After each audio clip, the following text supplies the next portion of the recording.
weather situations, weather radio receivers are activated to warn you of the impending hazard.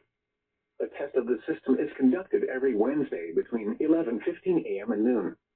When there is a threat of or existing severe weather in the area on Wednesday, the test will be canceled. The warning alarm is activated for short-fused weather watches and warnings affecting Michigan's northern lower peninsula, the eastern upper peninsula, and the adjacent coastal waters of the Great Lakes, including Whitefish Bay, Saginaw Bay, and the St. Mary's River system. This concludes the weekly test of the NOAA Weather Radio Warning Alarm.